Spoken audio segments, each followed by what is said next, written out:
In the depths of a hyper-efficient society, where every aspect of life was meticulously controlled and orchestrated, two individuals stood out as anomalies, their peculiarities a testament to the inherent complexities of human nature.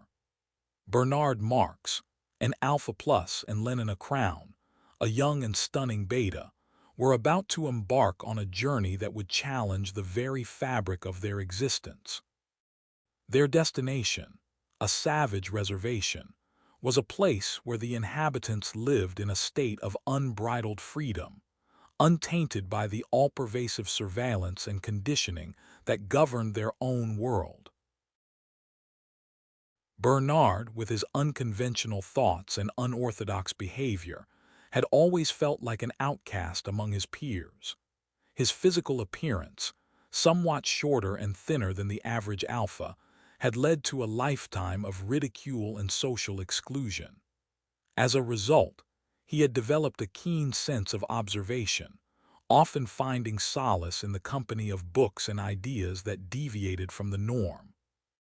His fascination with the past, with the ancient civilizations that had once thrived on Earth, was seen as a quirk, a nostalgic yearning for a bygone era. Yet, it was this very curiosity that drove him to seek out new experiences, to venture into the unknown, and to question the status quo.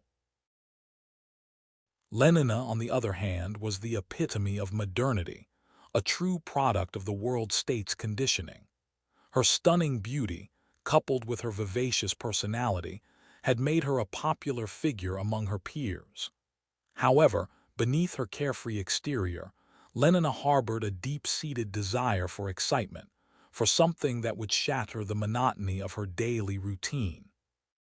Her decision to accompany Bernard on this trip was motivated by a sense of adventure, a longing to experience the thrill of the unknown. As they prepared to depart, Lenina's thoughts were filled with visions of the Savage Reservation, a place where the inhabitants lived in a state of primal freedom, unencumbered by the constraints of their own society. The Savage Reservation, a vast and arid expanse of land, was home to a diverse array of cultures, each with its own unique customs and traditions.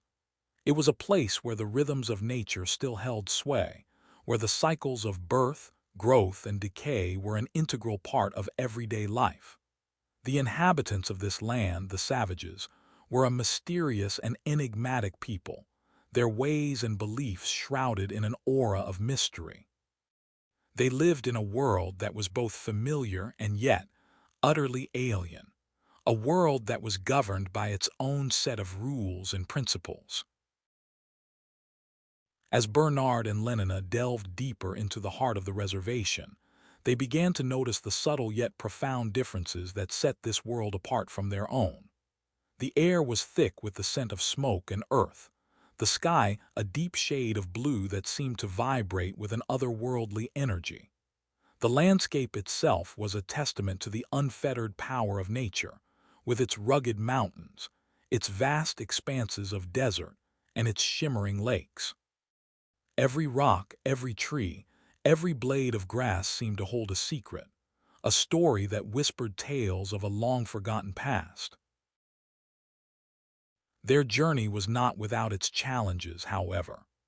The world-state's all-pervasive surveillance system, with its network of hidden cameras and informants, had made it difficult for individuals to move freely, to explore the unknown without being detected.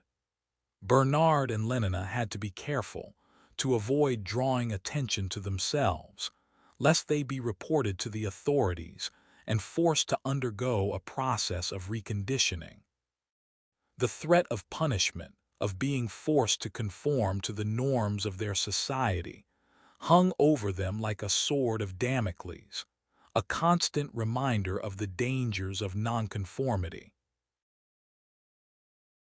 As they navigated the uncharted terrain of the Savage Reservation, Bernard and Lenina found themselves confronting their own prejudices, their own deeply ingrained assumptions about the world.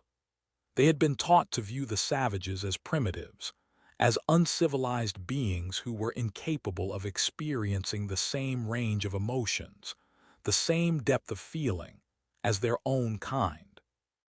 Yet, as they encountered the inhabitants of this land, they began to realize that their preconceptions were misguided, that the savages were, in fact, complex and multifaceted individuals with their own unique culture and traditions.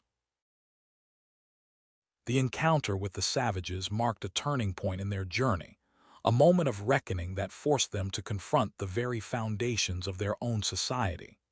They had been taught to believe in the superiority of their own world, in the infallibility of the world-state's ideology. Yet, as they witnessed the beauty and the simplicity of the savages' way of life, they began to question the values that had been instilled in them, to wonder if there was more to life than the endless pursuit of pleasure and consumption. In this strange and unfamiliar world, Bernard and Lenina found themselves on a precipice, poised between two vastly different realities. They had caught a glimpse of a life that was raw, unbridled, and authentic, a life that was untainted by the artificial constructs of their own society. As they stood at the threshold of this new world, they knew that they could never go back to their old lives, that they had been forever changed by their encounter with the savages. The experience had awakened something deep within them, a sense of wonder, a sense of awe, and a sense of curiosity that would haunt them for the rest of their lives.